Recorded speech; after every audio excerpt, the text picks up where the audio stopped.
जय गुरुदेव। हारिए ना हिम्मत, ये हमारे गुरुदेव पंडित श्री राम शर्मा आचार्य की एक छोटी सी पुस्तिका है, जिसमें उन्होंने बिना हिम्मत हारे कैसे आगे बढ़ना है इस बारे में लिखा है।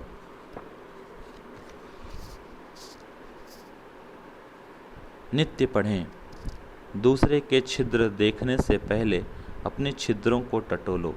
किसी और की बुराई करने से पहले यह देख लो कि हम में कोई बुराई तो नहीं। यदि हो तो पहले उसे दूर करो। दूसरों की निंदा करने में जितना समय देते हो उतना समय अपने आत्मोत्कर्ष में लगाओ। तब स्वयं इससे सहमत होगे कि पर निंदा से बढ़ने वाले द्वेष को त्याग कर परमानंद की ओर बढ़ रहे हो।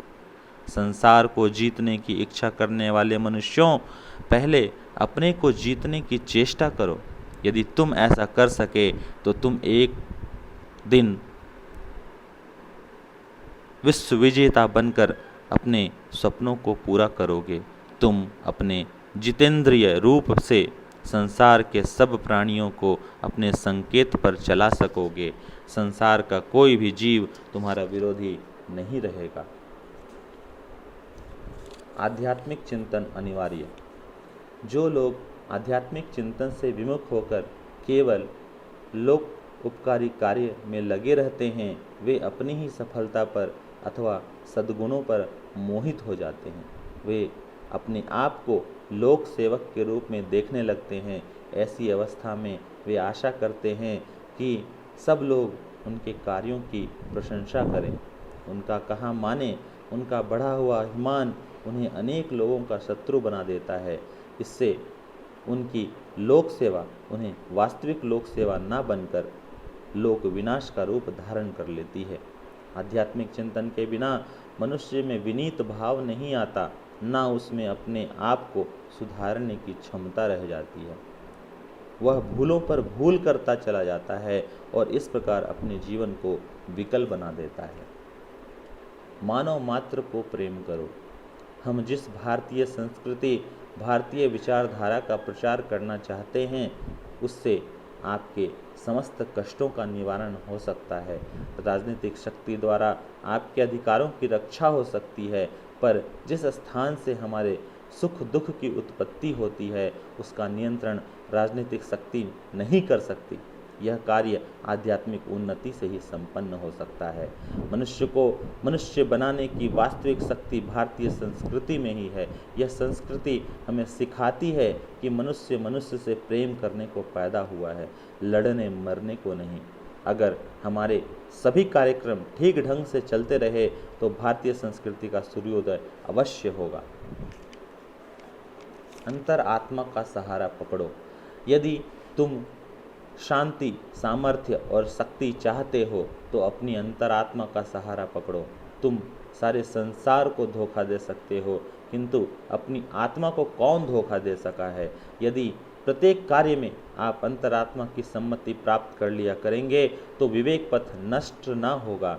दुनिया भर का विरोध करने पर भी यदि आप अपनी अंतरात्मा का पालन कर सके तो कोई आपको सफलता प्राप्त करने से नहीं रोक सकता। जब कोई मनुष्य अपने आप को अद्वितीय व्यक्ति समझने लगता है और अपने आप को चरित्र में श्रेष्ठ मानने लगता है, तब उसका आध्यात्मिक पतन होता है। जीवन को यज्ञमय बनाओ।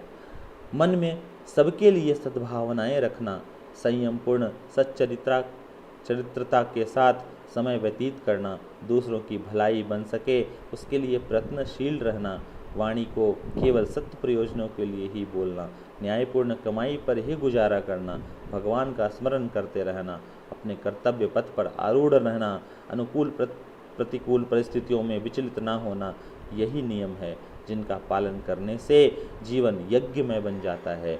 मनुष्य जीवन को सफल बना लेना ही सच्ची दूरदर्शिता और बुद्धिमत्ता है।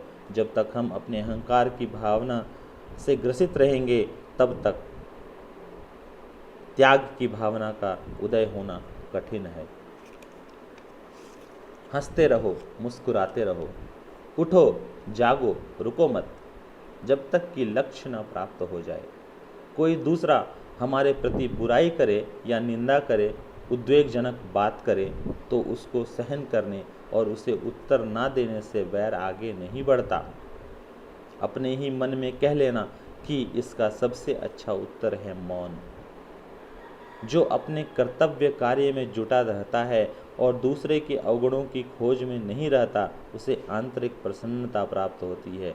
जीवन में उतार चढ़ाव आते ही रहते हैं, हंसते रहो, मुस्कुराते रहो। ऐसा मुख किस काम का जो हंसे नहीं, मुस्कुराए नहीं। जो व्यक्ति अपनी मानसिक शक्ति स्थिर रखना चाहते हैं, उनको दूसरों की आलोचनाओं से चिढ़ना नहीं चाहिए। अपनी शक्ति पर भरोसा करो और अपनी शक्ति भर कार्य करो। तुम्हें यह सीखना होगा कि इस संसार में कुछ कठिनाइयां हैं जो तुम्हें सहन करनी हैं। वे पूर्व कर्मों के फलस्वरूप तुम्हें अजेय प्रतीत होती हैं। जहाँ कहीं भी कार्य में घबराहट, थकावट और निराशाएं हैं, वहाँ अत्यंत प्रबल शक्ति भी है। अपना कार्य कर चुकने पर एक ओर खड़े हो, कर्म के फल को समय की धारा में प्रवाहित हो जाने दो। अपनी शक्ति भर कार्य करो और तब अपना आत्मसमर्पण करो। किन्हीं की भी घटनाओं में हतोत्साहित ना हो। तुम्हारा अपने ही कर्मों पर अधिकार हो सकता है, दूसरे के कर्मों पर नहीं। आलोचना ना करो, आशा ना करो, भय ना करो। सब अच्छा ही होगा। अनुभव आता है और जाता है। खिन्न ना हो, तुम दृढ़ भित्ति के पर खड़े हुए हो। मार्गदर्शन के लिए अपनी ही ओर देखो। साक्षात्कार संपन्न पुरुष ना तो दूसरों को दोष लगाता है और ना अपने को अधिक शक्तिमान वस्तुओं से आच्छादित होने के कारण स्थितियों की अवहेलना करता है। अहंकार से उतना ही सावधान रहो जितना एक पागल कुत्ते से। जैसे तुम विश्व का विषधर सर्प को नहीं छूते, उसी प्रकार सिद्धियों से अलग रहो और उन लोगों से भी जो इसका प्रतिवाद करते हैं। अपने मन और हृदय की संपूर्ण क्रियाओं को ईश्वर की ओर संचालित करो। दूसरों का विश्वास तुम्हें अधिकाधिक असहाय और दुखी बनाएगा। मार्गदर्शन के लिए अपनी ही ओर देखो, दूसरों की ओर नहीं। तुम्हारी सत्यता तुम्हें दृढ़ बनाएगी, तुम्हारी दृढ़ता तुम्हें लक्ष्य तक लेकर जाएगी। अपने आप की समालोचना करो। जो कुछ हो होने दो। तुम्हारे बारे में जो कुछ कहा जाए उसे कहने दो। तुम्हें ये सब बातें मृग तृष्णा के जल के समान असार लगनी चाहिए। यदि तुमने संसार का सच्चा त्याग किया है तो इन बातों से तुम्हें कैसे कष्ट पहुंच सकता है।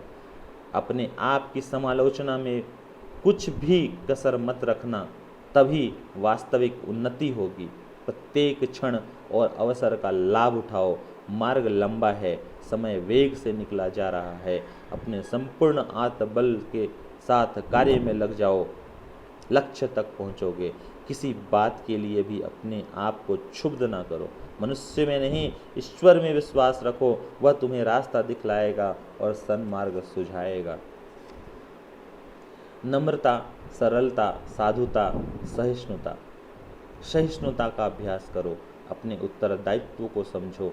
किसी के दोषों को देखने और उन पर टीका टिप्पणी करने के पहले अपने बड़े बड़े दोषों का अन्वेषण करो। यदि अपनी वाणी का नियंत्रण नहीं कर सकते तो दूसरे को प्रतिकूल नहीं बल्कि उनके प्रतिकूल उपदेश करने दो।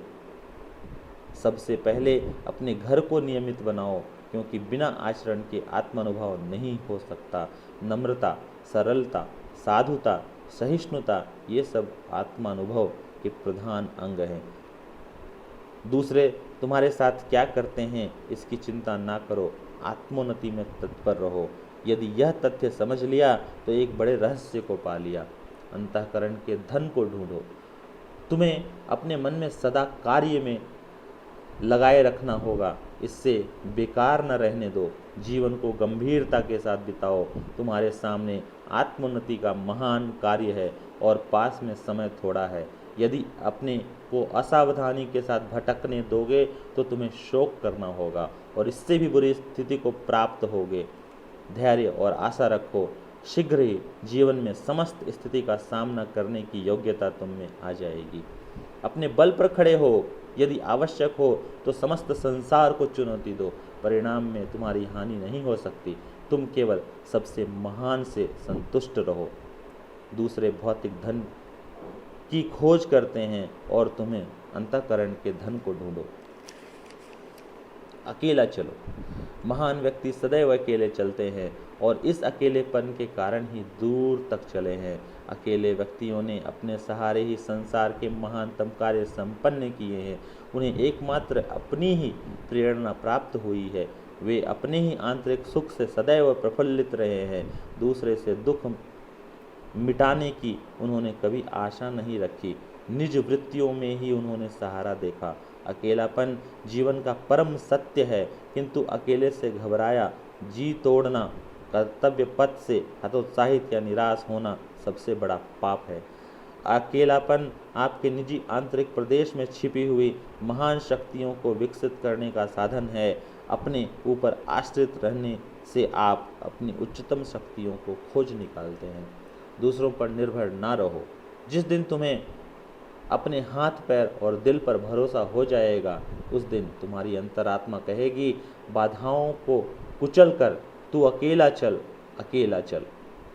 जिन व्यक्तियों पर तुमने आशा के विशाल महल बना रखे हैं, वे कल्पना के व्योम में विहार करने के समान हैं। अस्थिर, सारहीन, खोखले हैं। अपनी आशा को दूसरे में संलिष्ट कर देना, स्वयं अपनी मौलिकता का ह्रास कर अपने साहस को पंगु बना कर देना है। जो व्यक्ति दूसरे की सहायता पर जीवन यात्रा करता है, वह शीघ्र अकेला रह जाता है। दूसरों को अपनी जीवन का संचालक बना देना ऐसा ही है जैसे अपनी नौका को ऐसे प्रवाह में डाल देना जिसके अंत में आपको कोई ज्ञान नहीं। असफलताओं का कारण हम दूसरों को बरबस अपनी तरह विश्वास, मत, स्वभाव एवं नियमों के अनुसार कार्य करने और जीवन व्यतीत करने के लिए बाध्य करते हैं। दूसरों को बरबस सुधार डालने, अपने विचार या दृष्टिकोण को जबरदस्ती थोपने से न सुधार होता है और न आपका ही मन प्रसन्न होता है। यदि हम अमुक व्यक्ति को दबाए रखेंगे तो अवश्य परोक्ष रूप से हमारी उन्नति हो जाएगी। अमुक व्यक्ति हमारी उन्नति में बाधक है, अमुक व्यक्ति हमारी चुगली करता है, दोष निकालता है, मानहानि करता है। अतः हमें अपनी उन्नति ना देखकर पहले अपने प्रतिपक्षी को रोके रखना चाहिए। ऐसा सोचना और दूसरों को अपनी असफलताओं का कारण मानना भ्रम मूलक है। प्रेम एक महान शक्ति है। प्रेम ही ऐसी महान शक्ति है जो प्रत्येक दिशा में जीवन को आगे बढ़ाने में सहायक होती है। बिना प्रेम के किसी के विचारों में परिवर्तन नहीं लाया जा सकता।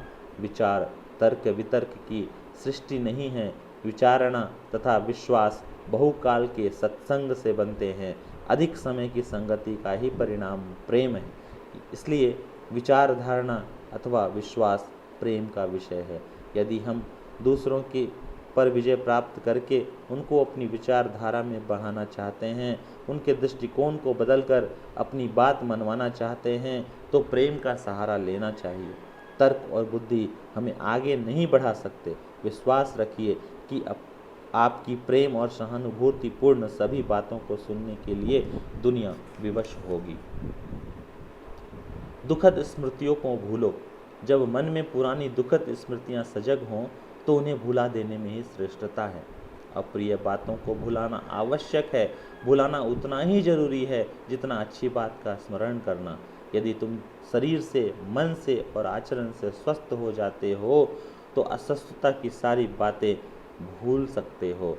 माना कि किसी अपने ने तुम्हें बहुत चोट पहुंचाया है, तुम्हारा दिल दुखाया है, तो क्या तुम उसे लेकर मानसिक उधेड़-बुन में लगे रहोगे? अरे भाई, उन कष्टकारक अप्रिय प्रसंगों को भुला दो। उधर ध्यान न देकर अच्छे शुभ कर्मों में मन को केंद्रीभूत करो। चिंता से मुक्ति पाने का सर्वोत्तम उपाय दुखों को भूलना ही है। सुख दुख के ऊपर स्वामित्व। तुम सुख दुख की अधीनता छोड़कर उनके ऊपर अपना स्वामित्व स्थापन करो और उसमें जो कुछ उत्तम मिले उसे लेकर अपने जीवन को नित्य नया रसयुक्त बनाओ। जीवन को उन्नत करना ही मनुष्य का कर्तव्य है। इसलिए तुम भी जो उचित समझो सो मार्ग ग्रहण कर इस कर्तव्य को सिद्ध करो। प्रतिकूलताओं से डरोगे नहीं, अनुकूलताओं को ही सर्वस्व मान कर न बैठे रहोगे तो सब कुछ कर सकोगे। जो मिले उसी से शिक्षा ग्रहण कर जीवन को उच्च बनाओ। यह जीवन ज्यों ज्यों उच्च बनेगा त्यों तो आज जो तुम्हें प्रतिकूल प्रतीत होता है वह सब अनुकूल दिखने लगेगा और अनुकूलता आ जाने पर दुख मात्र की निवृत्ति हो जाएगी। दुख स्मृतियों को भूलो, बोलिए कम, करिए अधिक। हमारी कोई सुनता नहीं, कहते कहते थक गए, पर सुनने वाले कोई सुनते नहीं, अर्थात उन पर कुछ असर ही नहीं होता। मेरी राय में इसमें सुनने वाले से अधिक दोष कहने वाले का है। कहने वाले करना नहीं चाहते, वे अपनी ओर देखें। आत्मनिरीक्षण कार्य की शून्यता की साक्षी देगा। वचन की सफलता का सारा दारोमदार कर्मशीलता में है। आप चाहे बोले नहीं, थोड़ा ही बोले, पर कार्य में जुट जाएं। आप थोड़े ही दिनों में देखेंगे लोग बिना कहे आपकी ओर खींचे आ रहे हैं। अतः कहिए कम, करिए अधिक, क्योंकि बोलने का प्रभाव तो क्षणिक होगा और कार्य का प्रभाव स्थायी होता है। साहस ने हमें पुकारा है, समय ने, युग ने, कर्तव्य ने, उत्तरदायित्व ने, विवेक ने, पौरुष ने हमें पुकारा है। यह पुकार अनसुनी न की जा सकेगी। आत्मनिर्माण के लिए, नवनिर्माण के लिए हम कांटों से भरे रास्तों का स्वागत करेंगे और आगे बढ़ेंगे। लोग क्या कहते हैं और क्या करते हैं इसकी चिंता कौन करे। अपनी आत्मा ही मार्गदर्शन के लिए पर्याप्त है। लोग अंधेरे में भटकते हैं, भटकते रहें। हम अपने विवेक के प्रकाश का अवलंबन कर स्वतः ही आगे बढ़ेंगे। कौन विरोध करता है, कौन समर्थन, इसकी गणना कौन करे। अपनी अंतरात्मा का साहस अपने साथ और हम वही करेंगे जो करना अपने जैसे सजग व्यक्तियों के लिए उचित और उपयुक्त है।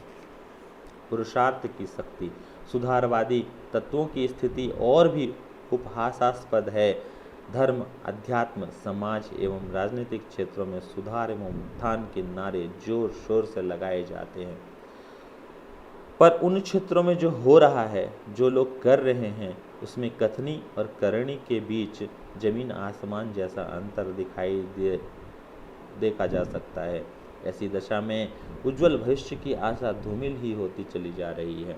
क्या हम सब ऐसे ही समय में प्रतीक्षा में ऐसे ही हाथ पर हाथ रखकर बैठे रहें, अपने को असहाय असमर्थ अनुभव करते रहें और स्थिति बदलने के लिए किसी दूसरे पर आशा लगाए बैठे रहें? मानवीय पुरुषार्थ करता है, ऐसा नहीं होना चाहिए। आप भटकना मत। लोभ के झोंके, मोह के झोंके, नामवरी के झोंके, यश के झोंके, दबाव के झोंके ऐसे हैं कि आदमी को लंबी राह पर चलने के लिए मजबूर कर देते हैं और कहां से कहां घसीट ले जाते हैं। हम भी घसीट ले गए होते, ये सामान्य आदमियों को घसीट ले जाते हैं। बहुत से व्यक्तियों में सिद्धांतवाद की राह पर चले, इन्हीं के कारण भटक कर कहां से कहां जा पहुंचे। आप भटकना मत। आपको जब कभी भटकन आए तो आप अपने उस दिन की, उस समय की मनस्थिति को याद कर लेना, जबकि आपके भीतर से श्रद्धा का एक अंकुर उगा था। उसी बात को याद रखना कि परिश्रम के प्रति जो हमारी उमंग और तरंग होनी चाहिए, उसमें कमी तो नहीं आ रही। लगन और श्रम का महत्व। लगन आदमी के अंदर हो तो 100 गुना काम करा लेती है। इतना काम करा लेती है कि हमारे काम को देखकर आपको आश्चर्य होगा। इतना साहित्य लिखने से लेकर इतना बड़ा संगठन खड़ा करने तक, इतनी बड़ी क्रांति करने से लेकर के इतने आश्रम बनाने तक जो काम शुरू किए हैं वे कैसे हो गए, यह लगन और श्रम है। यदि हमने श्रम से जी चुराया होता तो उसी तरीके से घटिया आदमी होकर के रह जाते, जैसे कि अपना पेट पालना ही जिनके लिए मुश्किल हो जाता है। चोरी से, ठगी से, चालाकी से, जहाँ कहीं भी मिलता पेट भरने के लिए, कपड़े पहनने के लिए और अपना मौज शौक पूरा करने के लिए पैसा इकट्ठा करते रहते, पर हमारा यह बड़ा काम संभव ना हो पाता। चिंतन और चरित्र का समन्वय। अपने दोष दूसरों पर थोपने से कुछ काम नहीं चलेगा। हमारी शारीरिक और मानसिक दुर्बलताओं के लिए दूसरे उत्तरदायी नहीं, वरन हम स्वयं ही हैं।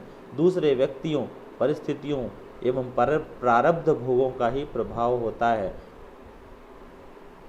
पर 3/4 जीवन तो हमारे आज के दृष्टिकोण एवं कर्तव्य का ही प्रतिफल होता है।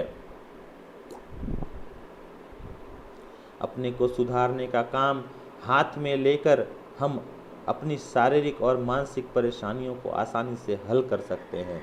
प्रभाव उनका नहीं पड़ता जो बकवास तो बहुत करते हैं पर स्वयं उस ढांचे में नहीं ढलते। जिन्होंने चिंतन और चरित्र का समन्वय अपने जीवन क्रम में किया है, उनकी सेवा साधना फलती फूलती रहती है। आत्मशक्ति पर विश्वास करो। क्या करें, परिस्थितियां हमारे अनुकूल नहीं हैं, कोई हमारी सहायता नहीं करता, कोई मौका नहीं मिलता आदि शिकायतें बेकार हैं, निरर्थक हैं। अपने दोषों को दूसरे पर थोपने के लिए इस प्रकार की बातें अपने दिल जमाई के लिए कही जाती हैं। लोग कभी प्रारब्ध को मानते हैं, कभी देवी देवताओं के सामने नाक रगड़ते हैं। इस सब का कारण है अपने ऊपर विश्वास का ना होना। दूसरों को सुखी देखकर हम परमात्मा के न्याय पर उंगली उठाने लगते हैं, पर यह नहीं देखते कि जिस श्रम से इन सुखी लोगों ने अपने काम पूरे किए हैं, क्या वह हमारे अंदर है? ईश्वर किसी के साथ पक्षपात नहीं करता। उसने वह आत्मशक्ति सबको मुक्त हाथों से प्रदान की है, इसके आधार पर उन्नति की जा सके। आत्मविश्वास जागृत करो। जब निराशा और असफलता को अपने चारों ओर मंडराते देखो तो समझो कि तुम्हारा चित्त नहीं, तुम अपने ऊपर विश्वास नहीं करते। वर्तमान दशा से छुटकारा नहीं हो सकता जब तक कि तुम पुराने सड़े गले विचारों को बदल ना डालो। जब तक यह विश्वास ना हो जाए कि तुम अपने अनुकूल चाहे जैसी अवस्था निर्माण कर सकते हो, तब तक तुम्हारे पैर उन्नति की ओर बढ़ नहीं सकते। अगर आगे भी न संभलोगे तो हो सकता है कि दिव्य तेज किसी दिन बिल्कुल ही क्षीण हो जाएगा। यदि तुम अपनी वर्तमान अप्रिय अवस्था से छुटकारा पाना चाहते हो तो अपनी मानसिक निर्बलता को दूर भगाओ, अपने अंदर विश्वास जगाओ। आप अपने मित्र भी हो और शत्रु भी। इस बात का शोक मत करो कि मुझे बार बार असफल होना पड़ता है। परवाह मत करो क्योंकि समय अनंत है। बार बार प्रयत्न करो, आगे की ओर कदम बढ़ाओ, निरंतर कर्तव्य करते रहो। आज नहीं तो कल तुम सफल होकर रहोगे। सहायता के लिए दूसरे के सामने मत गिड़गिड़ाओ क्योंकि यथार्थ में किसी में भी इतनी शक्ति नहीं जो तुम्हारी सहायता कर सके। किसी कष्ट के लिए दूसरे पर दोषारोपण मत करो क्योंकि यथार्थ में कोई भी तुम्हें दुख नहीं पहुंचा सकता। तुम स्वयं ही अपने मित्र हो, स्वयं ही अपने शत्रु हो। जो कुछ भली बुरी स्थितियां सामने हैं वह तुम्हारी ही पैदा की हुई हैं। अपना दृष्टिकोण बदल दोगे, दूसरे ही क्षण यह भय के भूत अंतरिक्ष में तिरोहित हो जाएंगे। खिलाड़ी भावना अपनाओ। आपके विषय में, आपकी योजनाओं के विषय में, आपके उद्देश्य के विषय में अन्य लोग जो कुछ विचार करते हैं उस पर अधिक ध्यान देने की आवश्यकता नहीं है। अगर वे आपको कल्पनाओं के पीछे दौड़ने वाला, उन्मुक्त एवं सपने देखने वाला कहें तो उसकी परवाह मत करना। तुम अपने व्यक्तित्व पर श्रद्धा को बनाए रखो।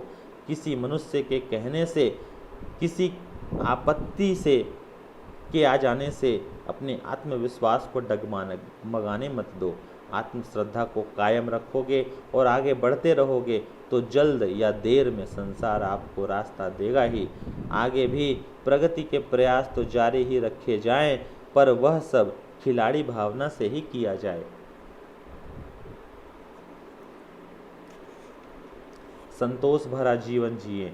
समझदारी और विचारशीलता का तकाजा है कि संसार चक्र के बदलते क्रम के अनुरूप अपनी मन स्थिति को तैयार किया जाए। लाभ, सुख, सफलता, प्रगति, वैभव आदि मिलने पर अहंकार से ऐंठने की जरूरत नहीं। कहा नहीं जा सकता कि वह स्थिति कब तक रहेगी। ऐसी दशा में रोने, झींकने, खींचने, निराश होने में शक्ति नष्ट करना व्यर्थ है। परिवर्तन के अनुरूप अपने आप को ढालने में, विपन्नता को सुधारने में, सोचने, हल निकालने और तालमेल बिठाने में मस्तिष्क को लगाया जाए तो यह प्रयत्न रोने और सिर ढूंढने की अपेक्षा अधिक श्रेयस्कर होगा। बुद्धिमानी इसी में है, जो उपलब्ध है उसका आनंद लिया जाए, संतोष भरा संतुलन बनाए रखा जाए। विचार और कार्य संतुलित करो। एक साथ बहुत सारे काम निपटाने के चक्कर में मनोयोग से कार्य पूरा नहीं हो पाता। आधा अधूरा कार्य छोड़कर मन दूसरे कार्यों की ओर दौड़ने लगता है। यहीं से श्रम समय की बर्बादी प्रारंभ होती है तथा मन में खीज उत्पन्न कर देती है।